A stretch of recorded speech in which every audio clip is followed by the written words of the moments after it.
Hello, everyone. I'm Sandra Philpott. I'm the co-coordinator for Silicon Valley Clean Cities Coalition. I'd like to welcome you to our 2020 Ride and Drive event.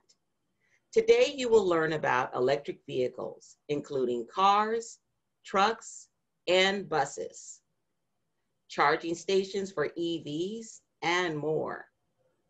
This year, due to safety measures and social distancing practices in response to COVID-19, our ride and drive is virtual. Today, you will also enjoy virtual test drives of a variety of vehicles, including models by Fiat, Ford, Hyundai, Jaguar, Mercedes, Nissan, and Teslas. I hope you will walk away from our virtual ride and drive event having learned more about electric vehicles and be inspired to consider purchasing one.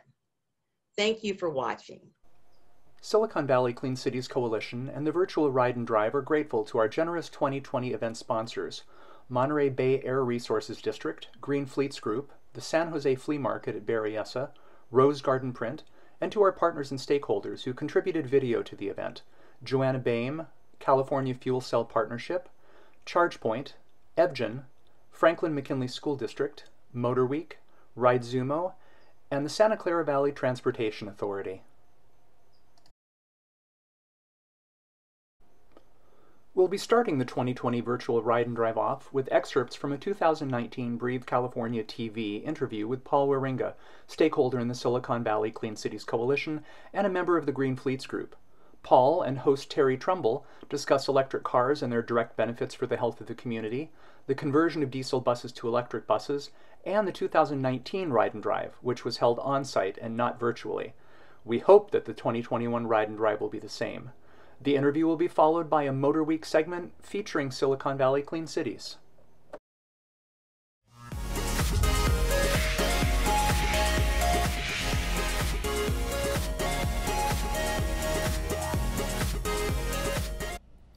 Welcome back. This is Breathe California TV. I'm Terry Trumbull, a volunteer with Breathe California, located here in San Jose on Park Avenue. I'm with Paul Wieringa, who is also a volunteer as a member of their board of directors. We got a couple of big events coming up that Paul's going to tell us about. So what are the two events that you've got coming up, Paul? We have the two events. The one is the drive and ride event where you can get into electric vehicles and actually drive them or do a ride along.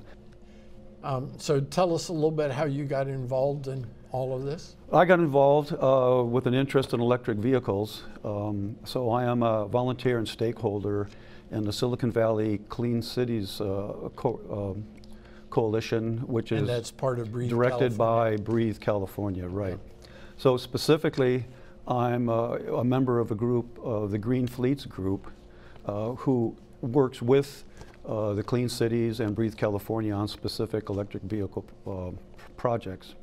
I'm keenly interested in the current project that we have going, which is converting diesel-powered school buses to all electric vehicles.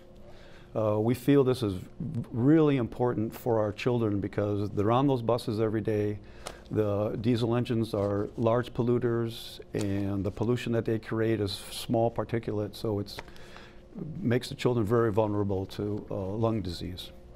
So a major part about that is that kids growing up are far more susceptible than adults are to damages. And diesel is just a great one to take on. 70% of the damage that's being done in California to people from toxics is because diesel fuel is toxic. Toxic, right. So tell us where that event is. It's September 28th. So the drive and ride event, like you said, is September 28th. It's going to be at Lake Cunningham, which is down south San Jose.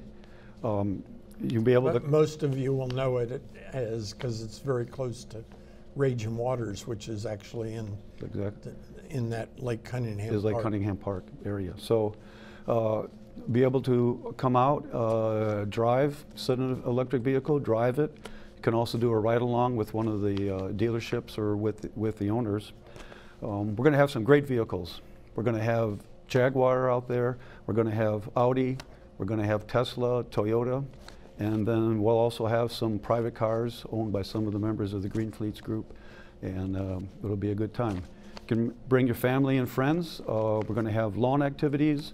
We're going to have food, music, face painting. There's going to be a raffle also. So it'll be a good time.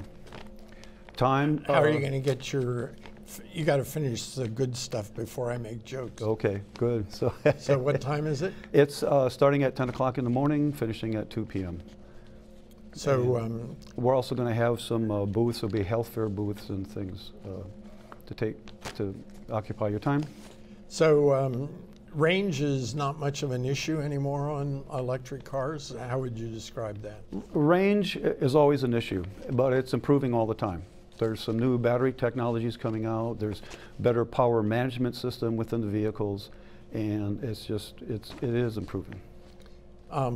So one of the things I've seen is that studies indicate for your daily commute or the things you do to pick up and drop off your kids, the range is a non-issue. It's only if you want to go on a long trip. That is correct. Yeah. That is correct. So there needs to be a lot of focus on the power charging infrastructure throughout the state and throughout the country as far as that goes. But yes, the charging on long distances can be an issue. So I drove with a friend who owns a Tesla to lobby for charging stations to be available to everybody. And in his Tesla, I was just amazed at how good the network was for people to stop anywhere they needed to. We didn't need to on a 250-mile trip to and from Sacramento, so that's just great range. Right, right. I've been looking to buy an electric car, and there's no substitute for learning more about them. Anybody that has looked at a new car recently knows just incredible how much science has gone into them. They really have improved and changed the way the cars function.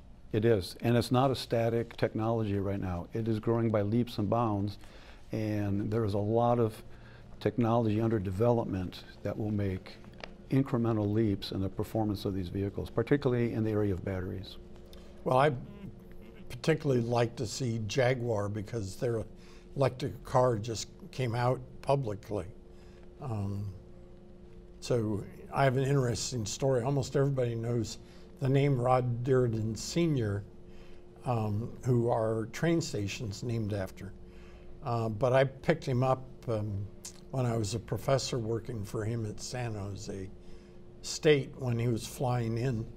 And I should say I flew in and he picked me up, and he wanted to show me how zippy electric cars are. So in one exit from the airport, he got up to 109 miles an hour. An electric car, the energy is available to you, and it's that is correct. As fast as anything on the road. If you want some sort of muscle car, it's hard to beat. Hard to beat, right, right. But our main objective of electric vehicles, especially these electric buses, is for clean air. That's what these programs, and particularly our group, the Green Fleets group, sponsor and work on that mission. Well, and being blunt, we've got an air pollution control problem in the Bay Area. We most certainly do. And it's predominantly caused by cars. So 40% of the pollution in California is caused by automobile emissions.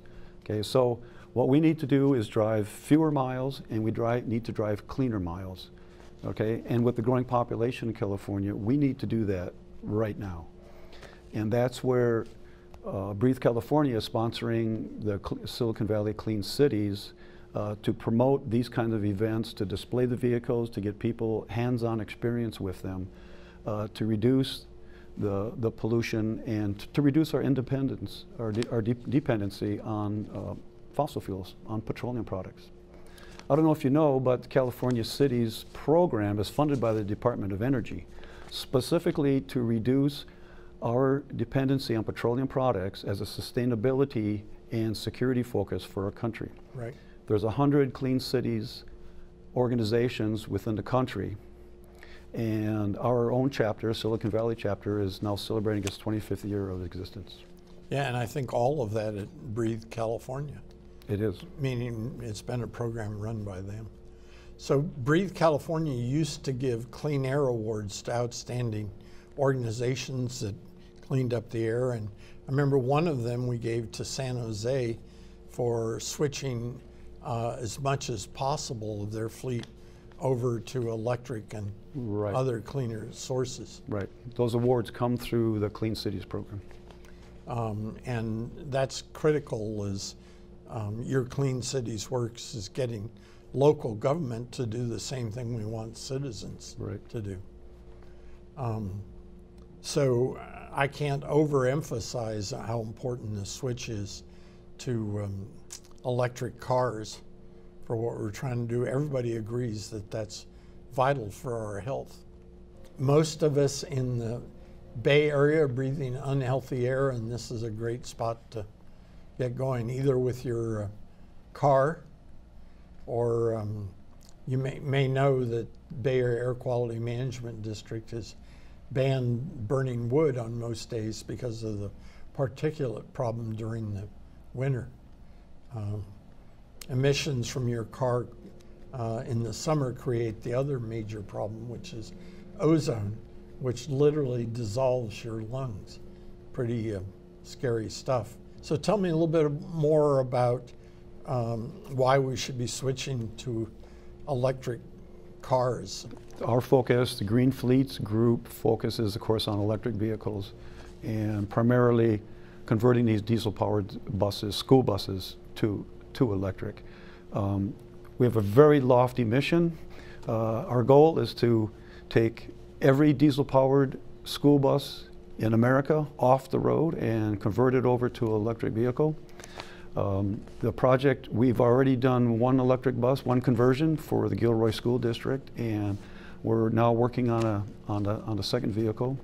We have a group of companies. Green Fleets Group is a partnership, and we have companies for battery manufacturing. We have the electric drivetrain and power transmission.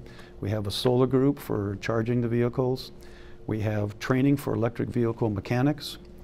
We have a couple of years ago, Clean Cities came to brag about that. Yes, they did. They were teaching DeAnza how to train, because the electric vehicle manufacturers haven't been. They haven't been able to do it, right? And that is exactly the group that we were partnership with, is DeAnza College. Fleet sales manager and distribution, and we also have people that are working our financing, research, and funding acquisition. So we have a well-rounded group, and we're well on our way to a second diesel conversion. So great program.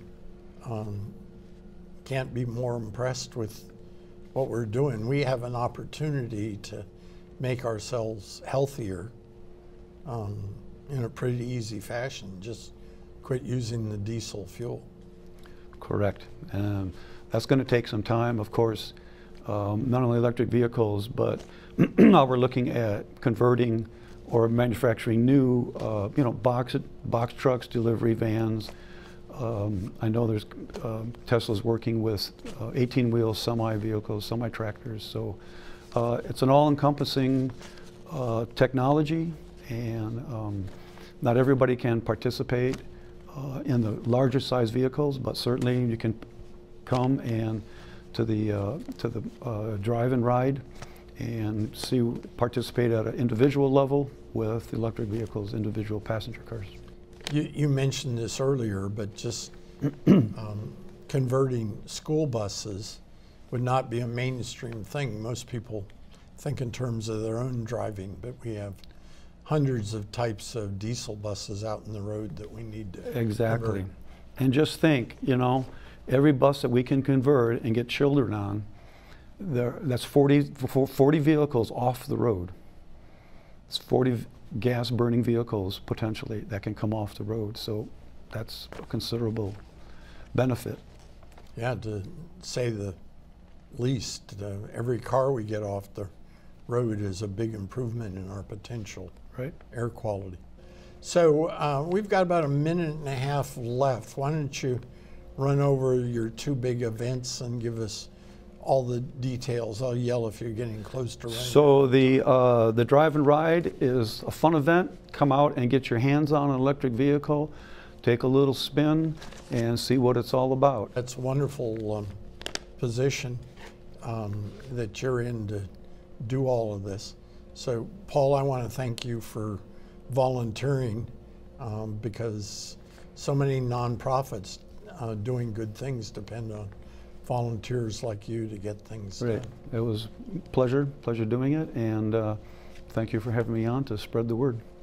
So next week we'll have another great speaker, hopefully as good as Paul, talking about something that will impact your health or make your life better. See you then.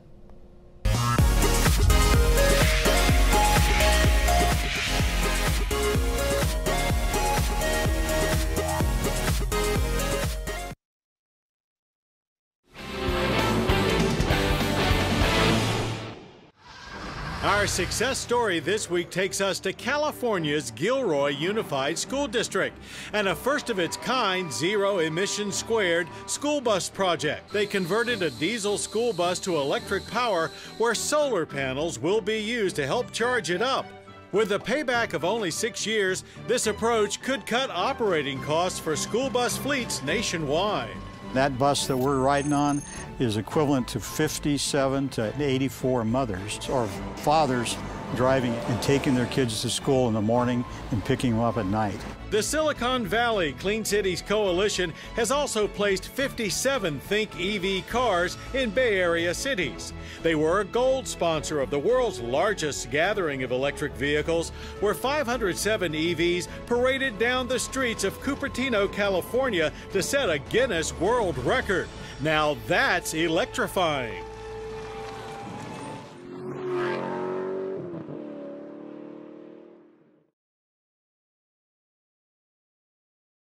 Hello, I am Brian Sawyer, Breathe California's Communications Manager.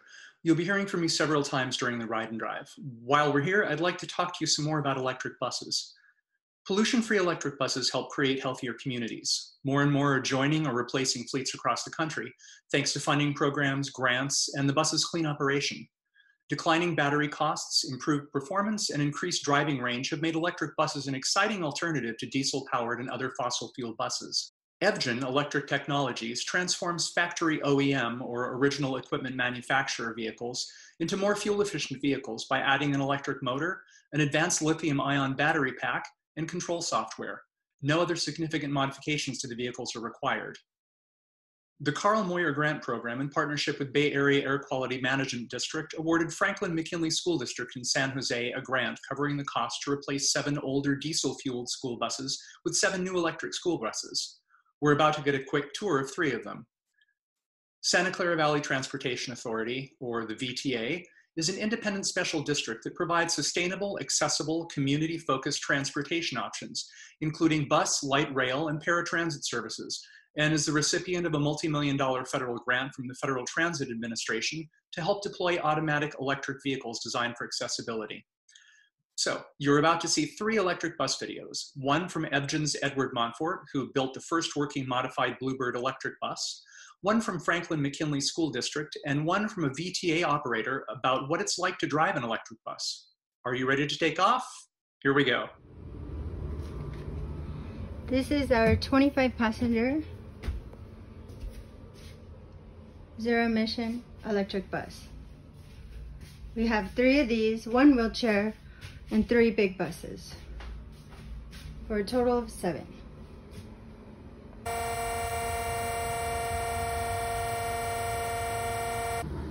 Here is our 18-passenger all-electric bus, wheelchair. This is our wheelchair bus.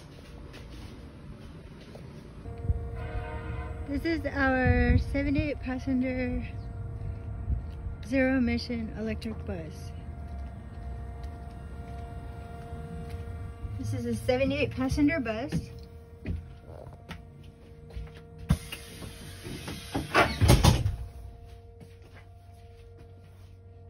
And the bus is actually running right now. But you can't hear the engine because there isn't one.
VTA. I'm a coach operator. So what difference do you observe between an electric bus and a regular diesel bus, being an operator for quite some time now? I observe speed, the quick off of the start. Actually, with passengers on the bus, you could actually, if you don't allow them to sit down first with the speed off the start with this bus has, it actually could make somebody fall. So it's good speed. The traction is very good. It brakes and turns very well. And then you got the regen, which kicks in turns, and the regenerative braking outside, going straight or in a turn. The only downside of this, I think, is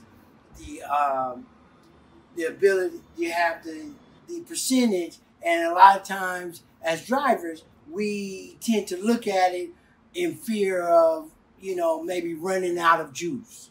But instead of viewing the total traffic picture as we were taught. But other than that, it's a great bus. It's clean. You don't get to sit inside the coach, and it drives very well. So what efforts are you taking to train other operators to get the best out of an electric bus? So we have here at VTA, I monitor the buses as they're out on the road. We go through a training process with them to show them techniques, because it's a different bus than a diesel. Diesel, you don't really care, you just go. With the electric bus, you have to use the regen. You have to allow the regen to sustain the battery life. So you use the regen a lot, less braking. And so in the training techniques, it's showing them how to use that regenerative braking in their favor.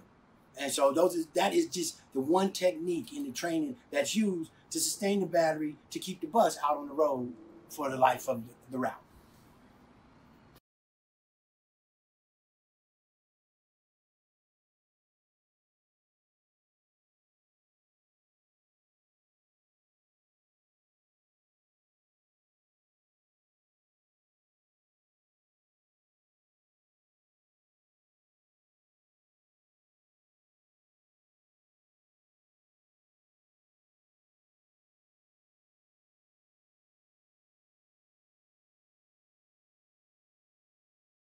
People who own electric vehicles know that they're not contributing to local air pollution, but there are many other advantages that zero-emissions cars have over their gas and diesel counterparts. Electric cars are simpler and more reliable, with fewer moving parts than a gas or diesel engine. This means fewer repairs and less maintenance needed due to wear and tear. Electric cars are better for the planet. With no exhaust emissions, electric cars don't contribute to local air pollution that can cause health issues and damage the environment. If you've ridden in an electric vehicle, you'll have noticed that the experience is quiet and relaxing. The engine noise familiar to drivers of gas-powered cars is absent. Without gears, accelerating and decelerating are smooth and progressive actions. But driving an electric car doesn't mean that it isn't fun and exciting. You can push the accelerator a little and enjoy the instant power delivery of electric motors. Some models even offer supercar-like acceleration. Finally, electric cars are practical. They are cheap to own and run, as domestic electricity is cheaper than gas or diesel. The way that battery cells can be laid out flat in the base of the car means great interior space. Some have luggage areas at the front and the rear, and there's often more legroom for occupants due to the lack of transmission equipment running down the center of the car. You can use charging stations near you, and if you have your own at home, you can start every day with a full tank of gas.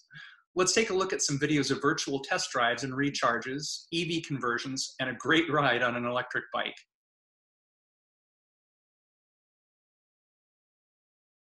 Hi everyone, ChargePoint here. ChargePoint operates the world's largest and most open electric vehicle charging network. Our mission is to get every driver behind the wheel in an electric car and to charge any EV everywhere EV drivers need to go. Today we have Danny Tran here. He's a ChargePoint employee who recently just got a Tesla Model 3. We're going to take a test drive and check out some of the cool features of this awesome electric car. Tesla has sold over 55,000 Model 3s so far this year, making it by far the best-selling electric car on the market. Model 3 was designed and intended for the masses, carrying a luxury brand name and a long range of Tesla vehicles in a smaller, more affordable than the original Roadster, the Model S, or the Model X. So Danny, give us some details on the Model 3 and what you love about it. Yeah, for sure. I think we should probably start with how to unlock the car since it's currently locked. You have the choice of using your phone, or you could use this key fob that they provide, and it looks just like a credit card. And what you would do is you would just walk up to the door and put it right here. When the side view mirrors become perpendicular to the car, you're good to go. That's cool. No key fob, just like a credit card type. Yeah, exactly. Or you could just use your phone, really. But I wanted to demonstrate that because I thought that was kind of cool. The next thing I want to show is the trunk space, just because it's ginormous. So you can see, you could definitely throw a ton of luggage in there.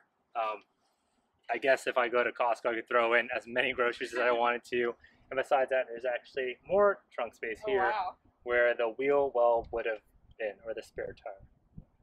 That's kind of nice. The next part I'd like to show is the front, which is the trunk in the front.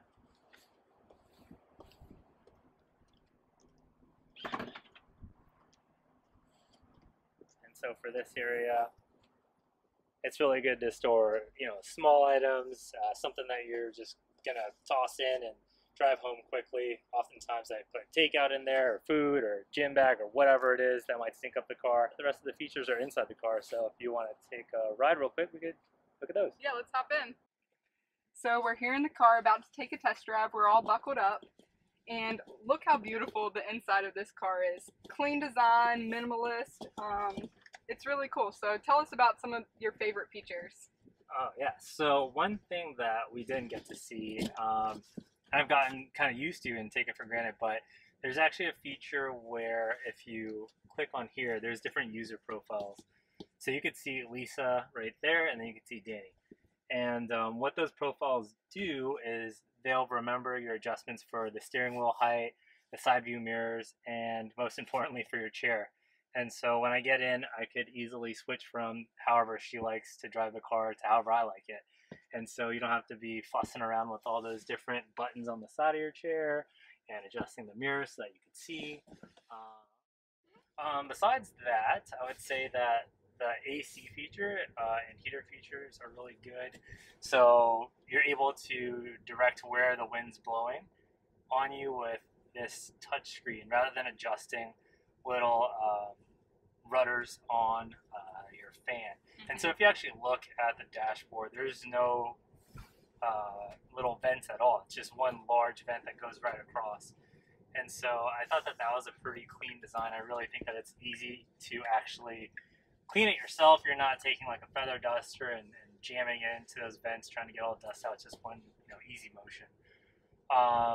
Besides that, I think that the range of the car is actually one of my favorite features as well. So when getting an electric vehicle, I was pretty worried that We'll just do a U-turn here. I was worried that I'd have to. So how much range does it get? So this model gets 310 miles. And so what's your daily commute like? I usually drive 25-ish miles one way, so about 50 miles a day. Okay. And so I've never really stressed about charging or anything like that. I just go to my workplace and charge, or if I'm out shopping, I'll just, you know, plug in there and get in an hour or two of charging. So it's super convenient. Definitely a lot easier than I just imagined it to be. So I've been totally happy with my purchase. It's been really nice. One of the things I actually like a lot, and when I switch back to gas cars, I noticed this immediately, is the acceleration. So say if you want to like maneuver around a car, it's way easier in an electric car, unless I guess you're driving a baller sports car of some sort. And that helps a lot during the commute, right? Like getting onto the late night. Yeah, one of the things we always hear about electric cars is the instant torque. How people love that feeling of just the immediate go once you press the pedal. Yeah, it's super nice. And so I'll kind of demonstrate that a little bit here. Let's see if it's clear. It's clear enough. So you could totally get around cars like super easy. Awesome. That's nice. So what do you use regen braking or the one pedal driving? Oh yeah, totally. That's something that I had to get used to when I first got the car as well. And so when I first got it, it was pretty jerky just because I didn't realize how that felt. And that's something that you could adjust with your driver settings as well, as how the regen braking, or I guess how hard and soft the regen is. But I don't really hit the brakes that often anymore just because I've gotten so used to it. And so as I'm approaching a light that's red, I could always just kind of let off I almost want to call it the gas, but I just let off the acceleration pedal, and I let the car come to kind of a natural stop, and that works out really well for me. And so in traffic, that works out good too. There's a lot of stop-go traffic, and I'm oftentimes just using one pedal, or actually I'll just throw it into autopilot and just let the car drive itself, which is a godsend for my commute. I bet. So it's interesting that to switch it to drive, it is up here on the steering wheel instead of down here in the console. Yeah. Another thing that's something you've had to get used to, yeah. For sure, just because I'm so used to that shifter on the center console. But what that allows this car to have is even more storage space. So you could store like a ton of things in here. There's an area here that you could put your phone and charge it on, and then obviously there's the middle console here. And the glove box actually has a ton of space too, which is kind of nice. Let's see, what else is there? So I love how clean and nice this design is. So here you have kind of all the controls for the car, lights, locks, display, autopilot. I guess you can request service here. Yeah, you can request service, and one of the things that I found out is that if something does go wrong with the car, you're able to call your local service center, and they could possibly diagnose your car just by logging into, I think, the actual computer of the car. So you might not necessarily have to drive into wherever you'd get your car service. They could just do it over the air.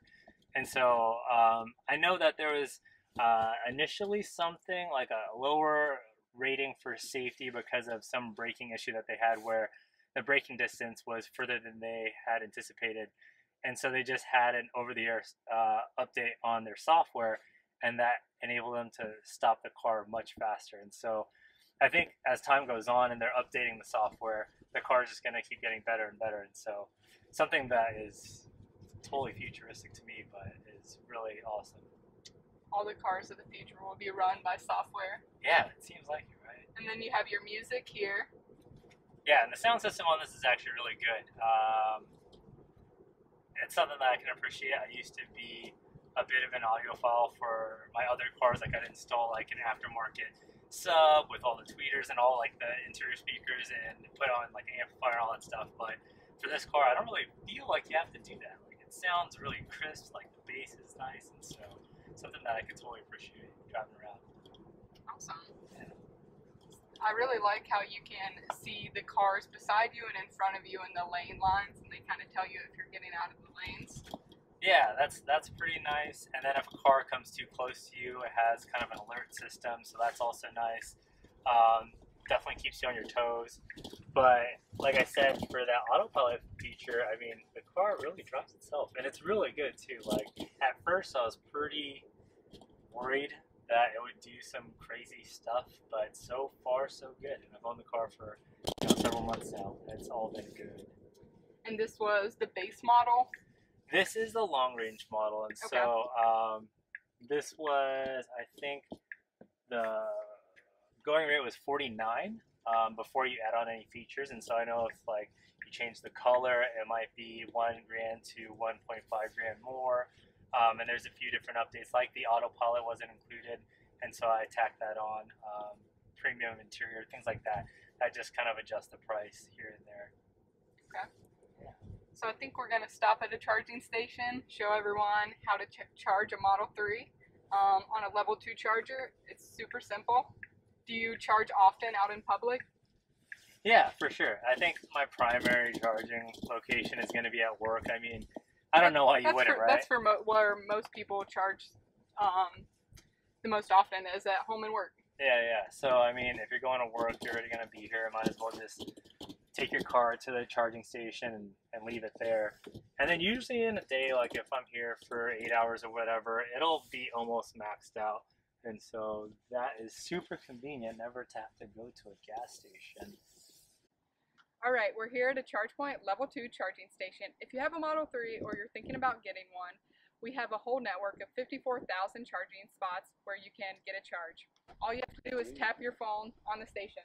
So we're going to show that how easy it is. All right, so I go like this. So you just tap your phone right over the RFID reader. It makes a little beepy noise.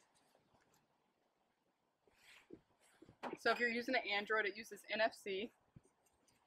And listen for the click and the beep that unlocks the connector. Unplug it from the station. And since he has a Tesla, we're going to plug in the J1772 adapter. Open your port door and just plug it in. All right, that's how easy it is to charge. If you have any comments or questions, leave them below and make sure to subscribe to our YouTube channel for more EV test drives. Bye.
This is the new EV-Gen all-electric conversion kit. We removed the engine block. We even kept the radiator. We kept the entire braking system, the ABS, the pump, attaches to the transmission right here, as you can see, into a modular pack. Look how easy it is to reassemble this pack. All the OEM parts, the pedal, the throttle, that's all OEM. Guess what else we kept? We kept all the alarms, the seat belts. We kept the ignition right here. Now here's the great part about it. Look at this. You can put it in reverse. There's no training on this vehicle. It works just like an ICE engine.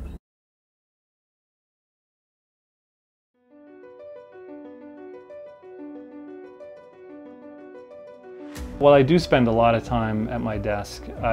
Probably 3-4 days a week. I'm meeting with people all over town or driving to the airport for a trip out of the city. And I depend on my car as part of my work every day. My commute, unfortunately, is 30 miles each way. So, unfortunately, I will be driving a vehicle. It's not something that I could walk or bike to work.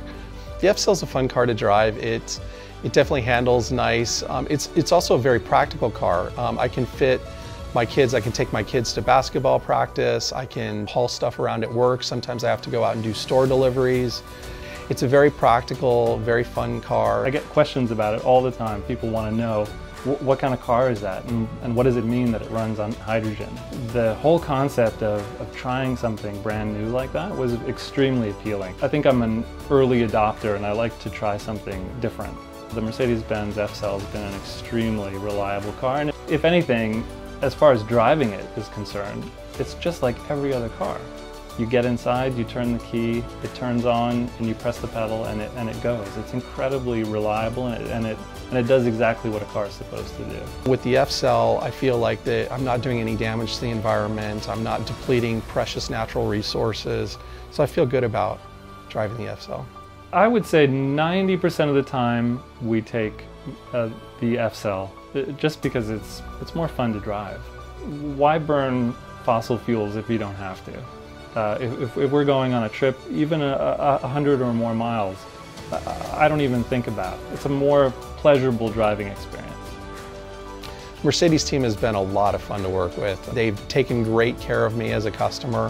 Whenever I've had an issue or a question, they've been quick to respond. And I will tell you, I keep putting in my 2 cents that I want the next version of the vehicle when it comes out.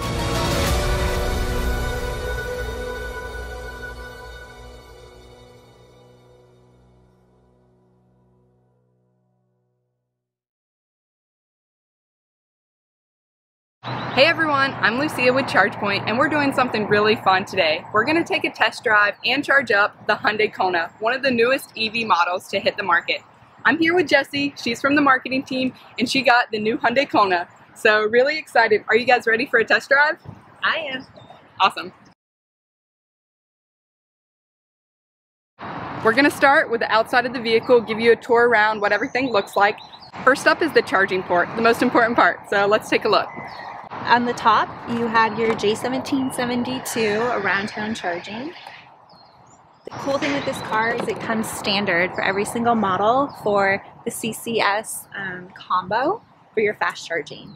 You have your indicator light here when your car is charging and it lights up green, and if you set a timer, it tells you this indication here that it'll turn off. And we'll show you a little bit later exactly how the charging works when we stop at a ChargePoint station. What makes the Hyundai Kona a great choice for everyone is it's a sporty, lifted hatchback, a form factor that suits many lifestyles. Alright, let's take a look in the trunk, see what type of space this car has.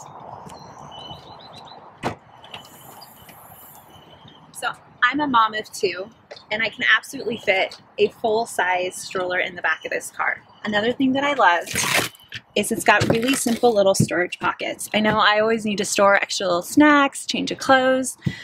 Also, it comes with a travel cord that you would put right here, but when we got our car, it took us 48 hours to get a full charge. So we're looking forward to installing our ChargePoint home in our garage to get that faster level 2 charging. So we gave you a quick tour of the outside of the Hyundai Kona. Now we're going to jump inside, take it to a DC fast ChargePoint station, and show you how simple it is to keep this vehicle charged up. A really cool thing about this car is the EV feature. When you select it, it tells you nearby stations, your battery usage, you can control your settings for charging at home, and your eco driving savings. But what I really like is the energy information. It tells me my range with climate on and off and what my battery percentage is at, how much charge I'll get through the different styles of charging. We're going to show you DC charging, and will give me about 80%. If I want to select into more detail, I can see where all my energy is going in my car. A nice feature, there's a driver-only setting for climate. This will redirect your air to just the driver's sides, giving you more range in your car. It also comes with wireless charging. Set your phone down and you'll see it light up. There's a USB and AUX jack as well. Another fun feature that I always love is Apple CarPlay. So if you plug your car in, I can do all my navigation, my music, everything that I have through Apple. All right, we are all buckled in and we are ready to go on our test drive. So, super smooth ride. You can barely hear anything at all. The best part of the EV, the no noise. So, tell us some things about the car that you love. I love how quiet it is. My boys love how fast it goes. The instant step on the gas and you go speed. The car has been nicknamed Cruz Ramirez from Lightning McQueen because of it. That's awesome. Something that it's been an adjustment but is really a nice feature is the regenerative braking. It comes with the paddles up on the steering wheel, and you can go from 0 to a level 3, which allows you to get more of that slowdown as you're driving, which is why we set caps to what our charging amount is. Okay. So we can still have the regenerative braking give energy to the car. We don't want to max out on the full charge of it. Mm-hmm. So right now, based on my usage, the max I can get in the car is 266 miles range because I don't want to get to 100%. All right, we arrived here at the ChargePoint Express 250 station. This is a DC fast charger that can deliver up to 62.5 kilowatts of power. So we're gonna go ahead and tap the charge. You can tap the charge, authenticate your charging session. She's gonna pull out the connector. This is a CCS combo. You can see it has the standard J1772 at the top, what we call in the industry. And on the bottom here are the 2 DC pins that deliver the direct current into the car. So we're gonna go ahead and plug in. Inside the car, there is a button near the dash that allows you to lock the holster. So if you're charging in a public space, maybe in retail and you're out and around the town, and you don't want someone to unplug you, it'll lock the holster in place until you get back and turn that off. All right, so we're charging. You can see it's in use on the top of the station. Lets people know that this car is charging. So we took a quick little test drive in the Hyundai Kona, showed you some of the inside, and now we're charging up. This is such a great EV that fits so many different families. Tell us why this was the right choice for yours. I've been working at ChargePoint for 5 years, and every year new EVs came out, but nothing quite fit what we needed for a family. It has the range to get places like Disneyland and Tahoe, and even up to visit family in Oregon, as well as the space to fit all that you need for a small family to travel. So thanks for joining us, guys. If you're looking for a charger near you, check the ChargePoint mobile app and stay tuned to our YouTube channel for more EV videos, and remember to subscribe.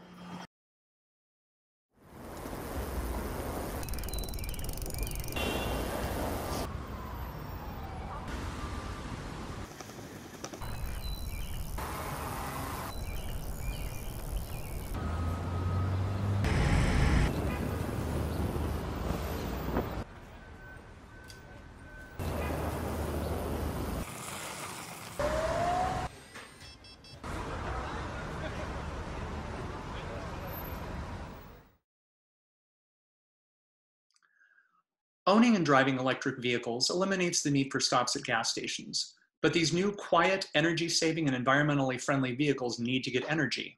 How? An electric vehicle charging station, also called an EV charging station, is a machine that supplies electric energy for the recharging of plug-in electric vehicles, including electric cars, neighborhood electric vehicles, and plug-in hybrids.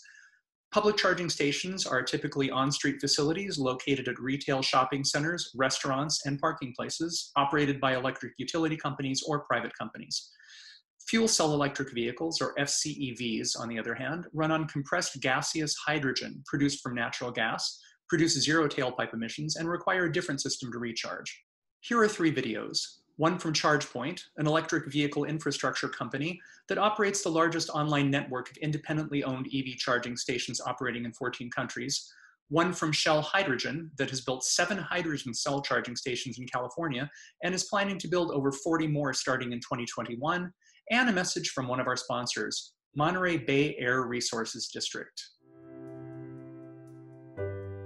What kind of company builds an electric vehicle charging network even before the first mass-market electric vehicle rolled off the assembly line?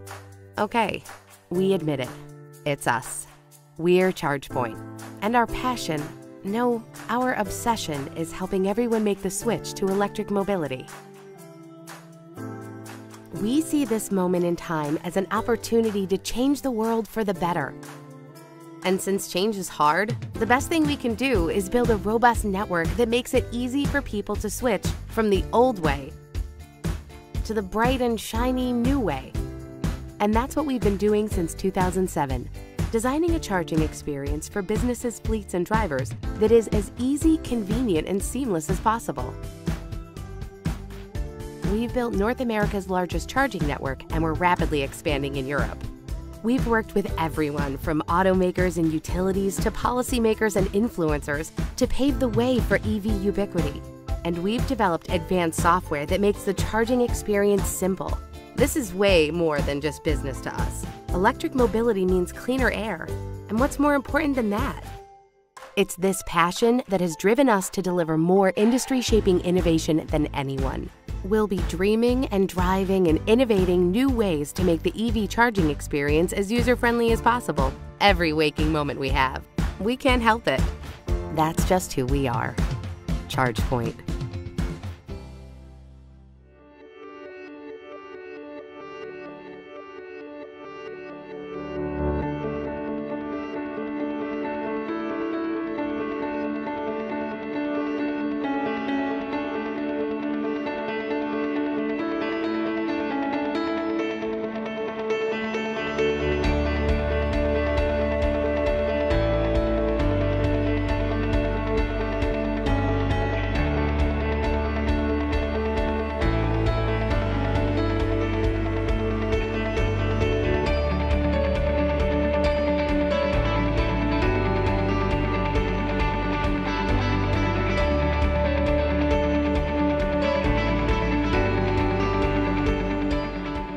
California is leading the way with zero-emission vehicle regulation, and hydrogen is one of those solutions. It allows customers to fill up in 3 minutes, zero tailpipe emissions, and have great range so they can go about their daily business. I'm also really proud, really proud of what the team has done to get these stations built.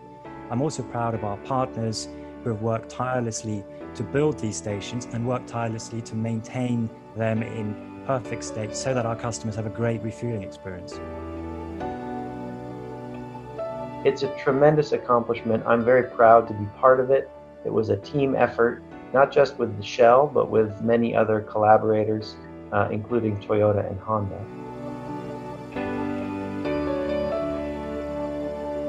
Shell and Toyota have really come together to do something pretty magnificent. Trident is just the beginning, I think, of what will be even more and exciting news to come.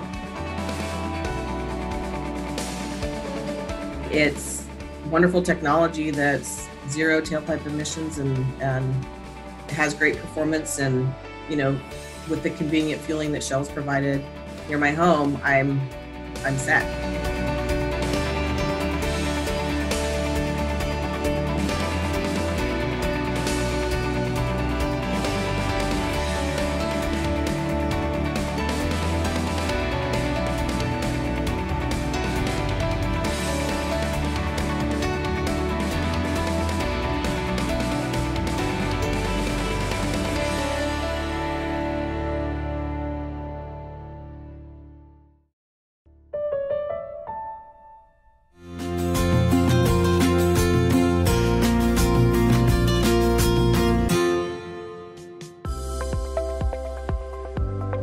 The district is responsible for air monitoring, permitting, enforcement, long-range planning, regulatory development, and education and public information activities throughout our three-county region. The primary responsibility of the engineering division is to issue permits to stationary sources. Engineers write the permits and inspectors check for compliance. The Compliance Division oversees approximately 3,000 permits of units that have the potential to emit pollutants. Some of the businesses that we inspect include dry cleaners, gas stations, oil fields, and power plants. The Planning and Air Monitoring Division operates air monitoring stations. I think the most important part of my job is to provide accurate and reliable air quality data for the people who live, work, and travel in the area. We write air quality management plans. We do outreach. Public outreach is important because number one, we need to let people know that the district exists. Number two, we need to let them know what we do. And education programs, and we run grant and incentive programs. Our electric vehicle program basically has two aspects to it. One involves incentivizing people to buy electric vehicles, and the other part of our program is to install electric vehicle charging station infrastructure at key locations within the three counties. Just think about some of the ways that our region has been leading the state and nation when it comes to clean air. From Monterey Bay Clean Power to ag technology to improvements in the Bay to improvements on providing electric car rebates. This region constantly is innovating and innovating in a way that no other region in the United States is. We have a significant responsibility, but in some respects, a remarkable opportunity to help set that stage for other regions to follow, and I'm proud to serve on a board that's doing exactly that. From facilitating construction of electric vehicle refueling stations to multiple air monitoring stations, educational programs, air quality management plans, public information and outreach, and so much more.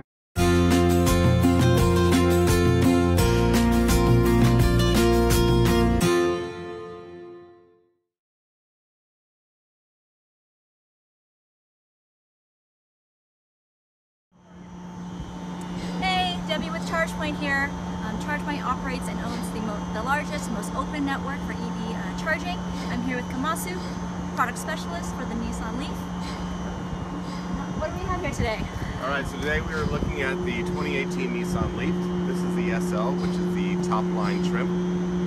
The vehicle is equipped with a 40 kilowatt hour battery during 150 miles of range. It also has a 110 kilowatt motor. So you're generating 147 horsepower and 236 foot-pounds of torque. Let's take a walk around. So things you'll notice now for 18, LED standard headlights. You also have a camera in the windshield. That's going to give you your forward collision and pedestrian collision avoidance. You also have cameras underneath each side mirror. It's going to give you your blind spot detection and lane departure warnings. You also have a camera down here in the nose cone. And that's going to help with your 360 camera view. So for parking, so pylons and other small objects that are outside of your normal field of view.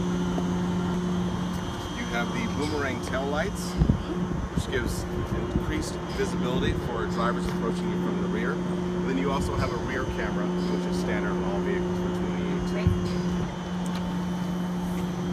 So for 18, the trunk capacity is also increased by pushing in the shock towers deeper into the sides and making the basin a little bit lower. We're able to create additional trunk space. Cool. So a few things. You now have a 7.2-inch display screen here. Analog speedometer, giving you more of a visceral feeling of speed. And then here.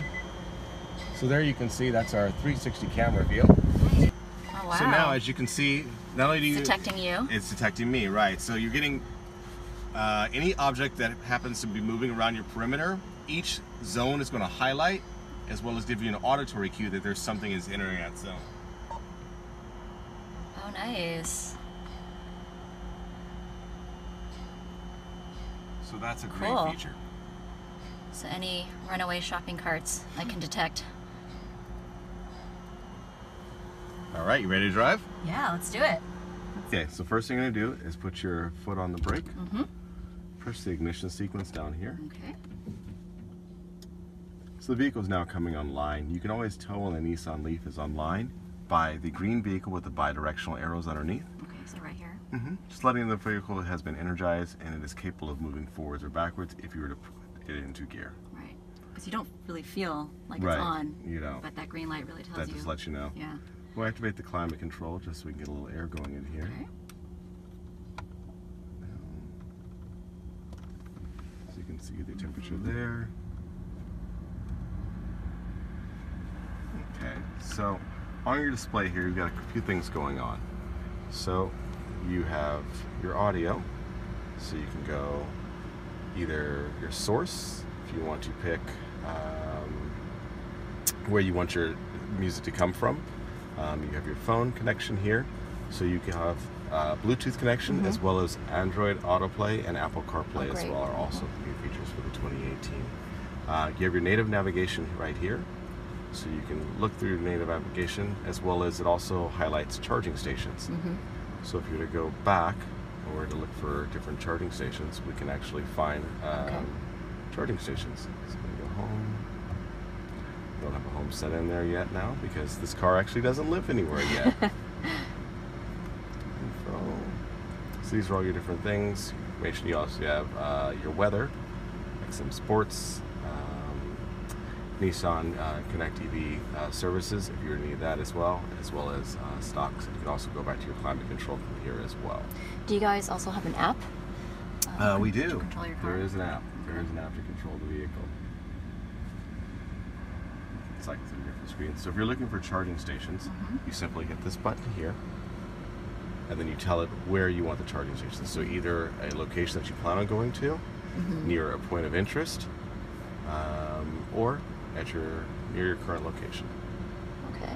Wow, look at that. Charge point. Great. Cool. We'll get out of that. And now we're back here. Okay, so let's do some driving. All right. So your handbrake is going to be here. You push it, pull up to engage. You'll see the red light turn on, indicating that it's engaged. And then you simply press down to disengage. Oh, I feel it in the brake. You feel it in the pedal, correct? Okay. Okay. So now your selector is here. So you're going to go over and up is reverse. And is this one similar to the previous generation It is, Leafs? correct. Okay. So now I'm in reverse. Oh, and I see my 360 view. You got it. All right. So what we're going to do is we're going to turn off e-pedal just for now, just so you can kind of get comfortable with the vehicle. Once we get driving for a little bit, we'll go ahead and engage e-pedal. Okay. E-pedal is a regenerative braking program that allows for one pedal driving, generating 0.8 Gs of deceleration, activating the rear brake lights, and bringing the vehicle down to a stop, and then also acting another feature called slope stop. And what that will do is that will actually hold the vehicle in place whether you're accelerating or decelerating. Okay. So it's true one pedal driving. Oh, awesome. Some of the Can't other wait to try it. yeah, it's really, really cool. Some of the other programs that are out there, most electric vehicles run some form of regenerative braking deceleration. But what makes this vehicle truly unique is that the other ones are based on SOC, state of charge of the battery. So when the SOC is low, the regen is really high. Oh, I see. When the SOC is high, the regen gets really, really low. So it makes it a little bit unpredictable because a stop when your battery is low may stop in X amount of feet. Once the battery is full, because the regen is going to let go, now it's going to stop in X plus 5 feet, 3 feet, 11 feet. So it's a little unpredictable. I see. What the Nissan Leaf does is it actually constantly manages and maps to get you the correct location. So what it does is it actually will blend in a little bit of friction braking to make sure that your pedal feel and your stopping distance is always the same. Okay, all right, that's great. Right. Yeah, it's great for like Bay Area traffic, right? You're just amazing, commuting, and amazing for it. the one pedal is really helpful. Very, very helpful. All right, cool. So should we start our journey, or? Yeah, and before we get going, we're going to also go over the ProPilot controls, and that way when we get out on the road, there's less to remember because it's kind of on your head.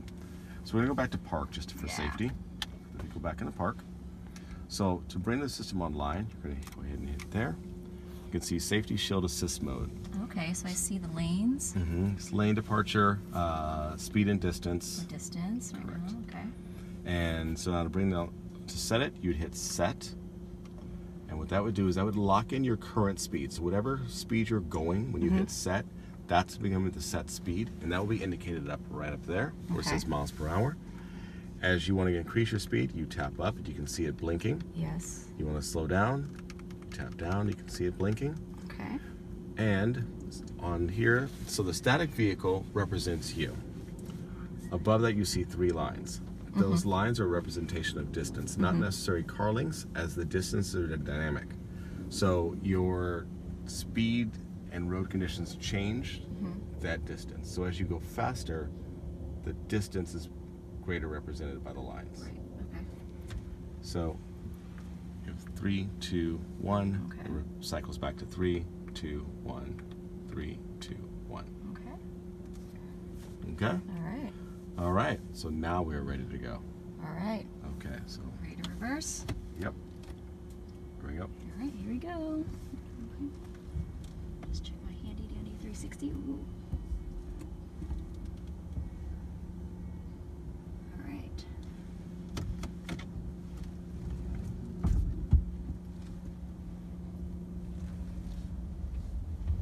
All right. Smooth ride.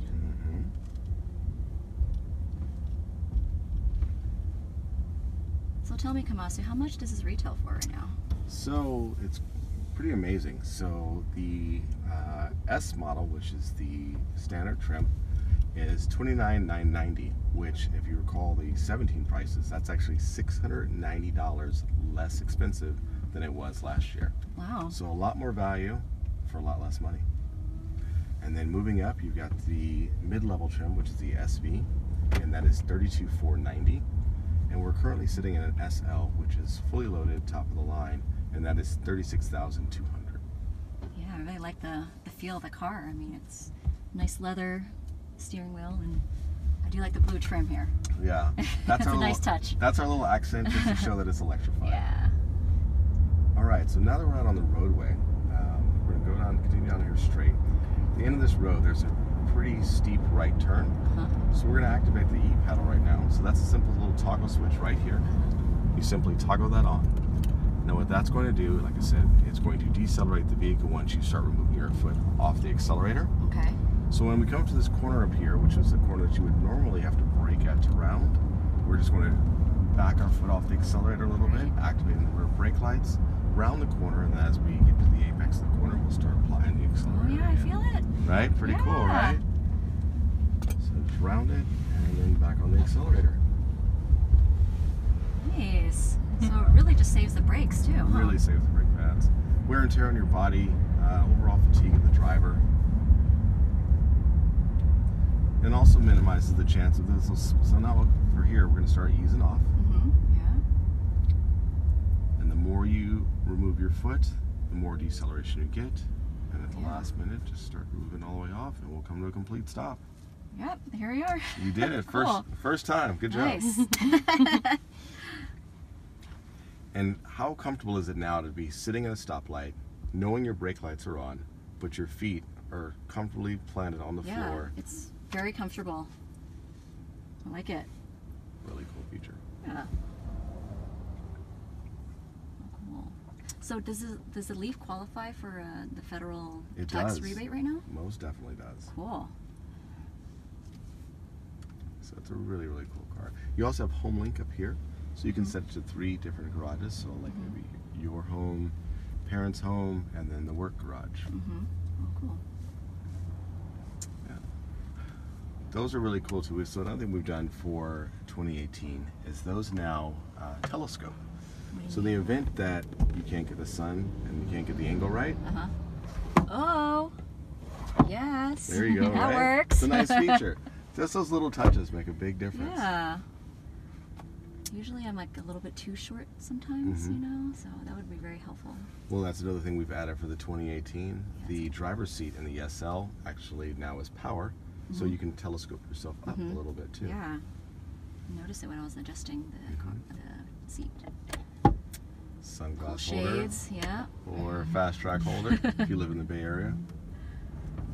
All right, so should we just hop on the freeway We should, here? definitely.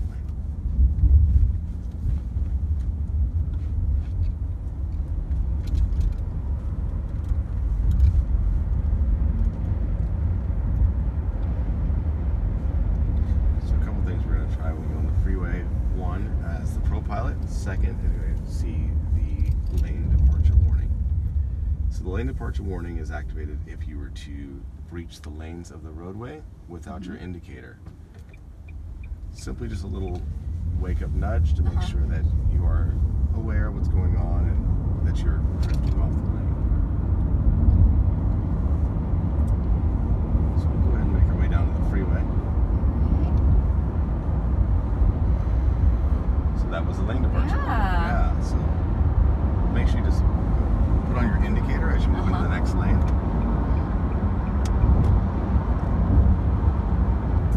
Yeah, just make yourself one more lane.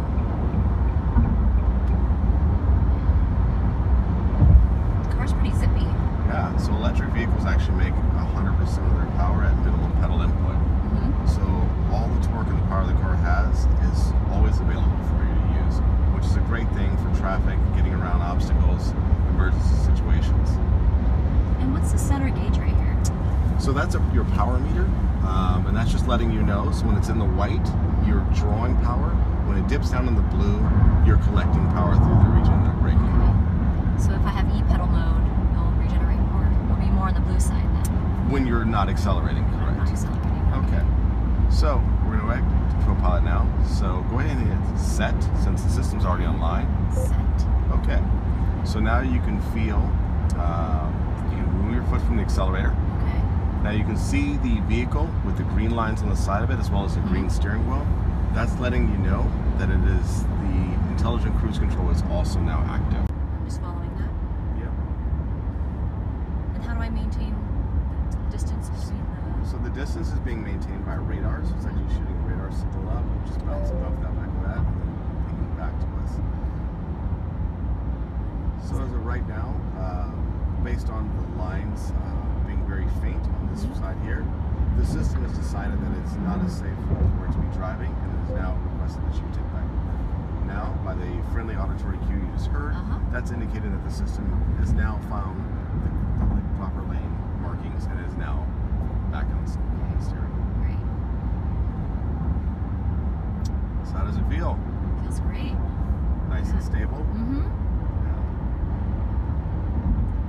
And all we suggest you don't take your hands off the wheel completely for things like you may need to grab something or adjust a sweater or something of that nature. The ProPilot does give you that little bit of aid that gives you that few seconds to just to kind of readjust your clothing or something of that nature. Radio, change channel. Exactly. Great. Yeah, this is a very comfortable ride just right now. It's very relaxing.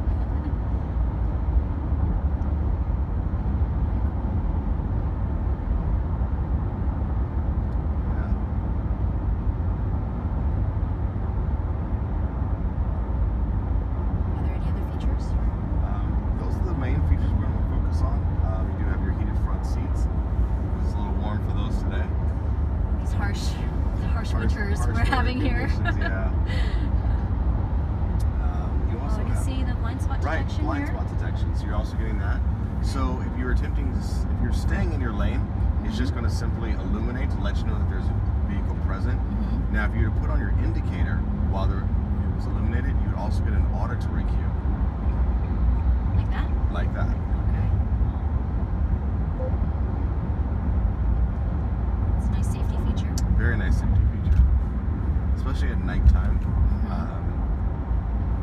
little bit of amber glow in your side mirror just lets you know that there might be something there, especially if it's dark at night or it's a dark colored vehicle and they're kind of hanging out in your blind spot that you may not see, or if they had their headlights off. But the vehicle would still detect the vehicle.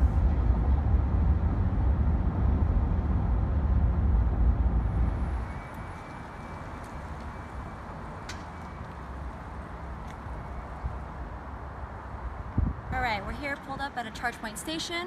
I've opened my ChargePoint app, seeing what's available. So we see this station is available on our ChargePoint app here in green. Alright, we see the other station is doing some alpha testing. So there are a bunch of features on this ChargePoint app, right? Other than just seeing that it's available. You can actually start a charge through the mobile app. You can see the hours that the station is open and also pricing, popular times. You can add a tip and also add photos. So we're going to start a charge here using our phone with tap to charge. So I'll just put up my phone against the charger. My card is now authorizing. I'm all good. I hear the click to unlock the holster. Plug in. And I'm charged. That's it. Well, cool. It's been a lot of fun. Yeah, it's been great. Well, thank you so much, Kamasu, for introducing the car to us. Thank you for having us. Yeah, we're looking forward to our next test drive. Cool. Thanks.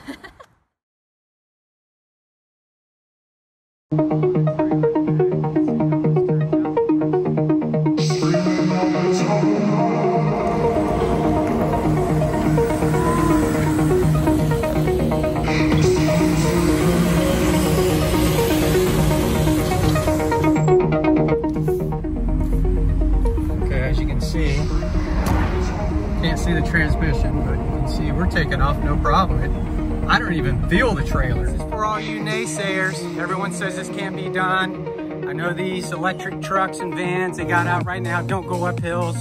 They can't pull trailers fully loaded like this. Remember, this is 425 volts. It's not the full 725. So I'm running about half the power on this thing. There you go.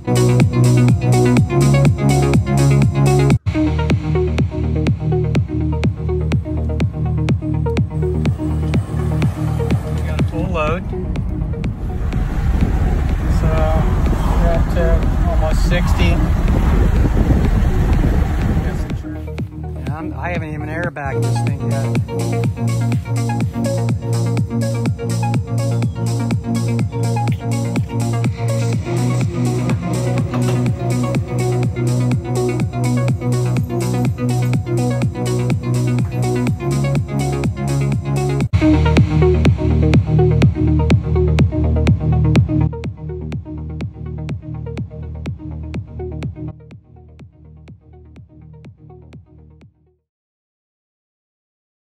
This is Debbie Lai test driving the all-new iPace. Say hello, Debbie. And this is Susan, our concierge for today, helping us out, making sure Debbie just doesn't take off That's right. with the car. Yeah, so what kind of features can we talk about? Put your foot on the brake and press start. Move your foot on the brake. Yep. There we go. All right. I've saved my EV on the front page as a favorite, so it's easily accessible, which is nice. The first page I like to start off, isn't that nice? Is this is like on your cell phone when they show the battery, what's left. So this the green is how much you have left on the car. I think it's kind of cute. And what's the range? The range is 245 miles, but obviously we're flooring it back and forth here. So like a a gas engine, if you're flooring it all the time, the miles per gallon is going to go down. So 128 miles is the way we've been driving. Is that's what it expects us to get. So we've been having fun. Having fun, yeah. So the second page I like to go to shows exactly where the battery packs are. Low center of gravity, not a lot of body roll, no body roll. In fact, this car handle is amazing. The two independent motors here, each are 197 horsepower each, so effectively 400 horsepower, 512 foot-pounds of torque, which is amazing because that's accessible at 0 miles an hour, 20, 40, 60, 80. So you don't have to wait, on a gas engine get up to 4,000 RPMs and you would have 100% torque. It's 100% torque all the time. Super fun. So we can go ahead and push drive there with your foot on the brake. And then when it's safe, you can pull out down the service road. Okay. And then actually, if you want to roll down the window real quick, you can see how quiet it is. I'm gliding.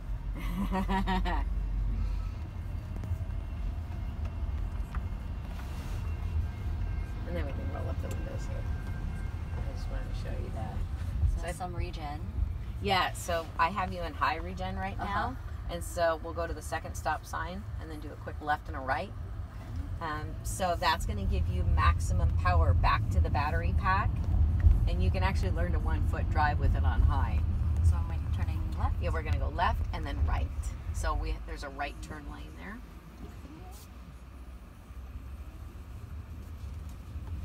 And so you can see that it's green when you're either on the brakes. You can go ahead and turn right.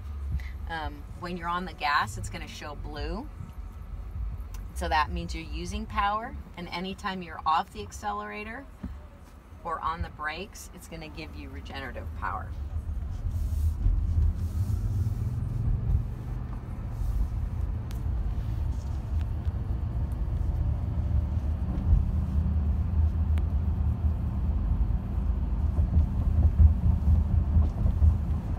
So right now I have you in high, so literally you don't even don't use the brakes, and you can see just glide to a stop.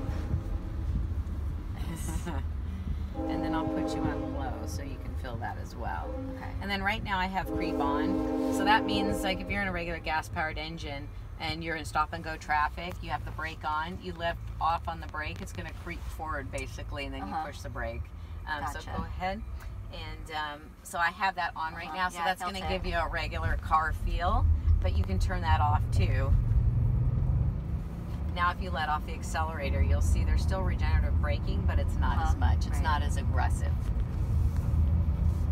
So maybe around town, you could have high on to stop you at stop signs and lights, and that would give you maximum power back to the batteries. And then maybe on the freeways, you know, you might want to do low if you don't want that aggressive braking. But if your whole thing is range, then you would leave it in high all the time. Okay. Yeah. And if you want to, once this light turns green, we can floor it and you can really see the power. Whoa! Yeah. Wow, this thing is quick. That's sweet. And then I also have you in dynamic mode right now. So, and I have dynamic engine sounds on. So you can have it calm, medium, or dynamic. So we'll move it to the left lane when it's safe.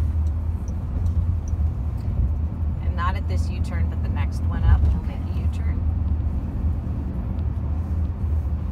I gotta get used to this. You look great in it, Debbie. Yeah, you look do great. I? Yes, yes. So this U-turn right here? We'll make a U-turn right here.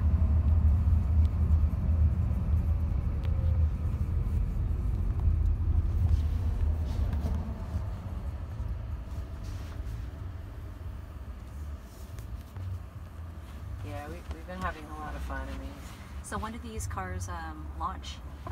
Somewhere between September and at the end of the year. Okay.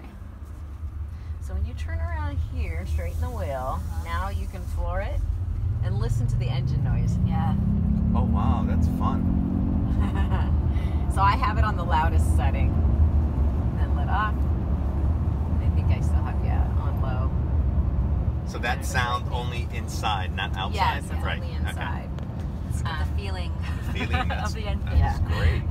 And then also on the navigation system, a lot of people say that there's a thing now called range anxiety. Am I gonna make it? And so on the navigation system, you'll see there's charging stations. It will show you where the nearest ones are, and you can hit one of those. It'll say whether the charging stations are open or not. So it says charging available. So if they're all full, it will say that there's none available. So that's pretty cool. So it's like real time. Oh wow, status. that is fantastic. Absolutely. Great. Love and then you would be surprised at how many charging stations there are. Oh, I mean, they're everywhere. They're everywhere. They're everywhere now, which I didn't realize. So that's really cool. And then you hit on one and it will say start. It'll give you directions to it. And it will also start telling you when you're getting low and you might want to get to a charging station. Oh really? That is awesome. And the level 3 charging stations that are the public ones are DC current, so they're rapid. We can also pull into the left lane at any time when it's safe. They're rapid chargers, so if you are dead empty, which you're never going to be, it would take you 45 minutes to get up to 80%.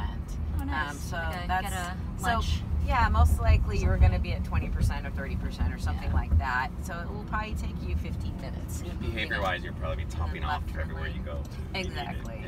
And then a level 2 charging station would be one you would have it at your house. And that would be dead empty. That would be like 12, 13 hours, which you're never going to be empty. Right. Like, so. Yeah, you have such long range with this car. Yeah. Oh my God, this is awesome. Yeah.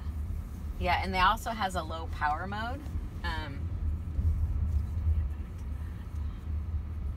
Very intuitive. Continue straight. Go back. Come on. Oh, I gotta exit.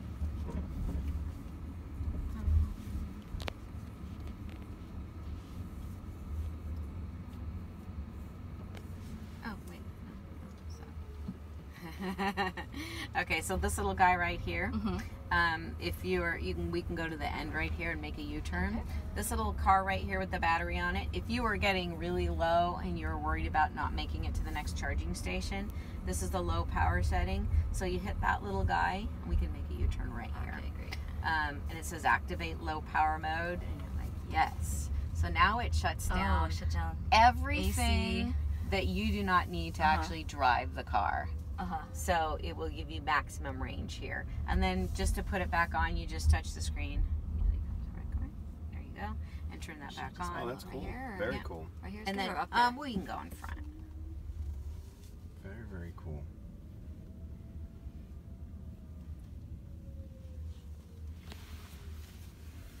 Perfect. Wow. So that was fun. Yeah. Can I poke around on this thing? Or do you have the time? Yeah. Yeah. So you can be able to do that from your part. So this is the all-new Jaguar I-Pace. As you can see, it is a very, very beautiful car. Debbie Lai just completed her test drive.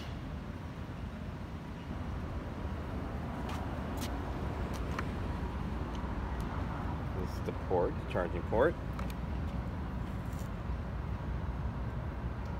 Little legend there to tell you when and what colors everything means.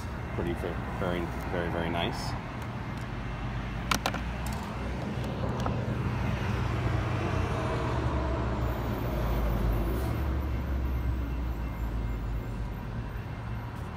Very nice job.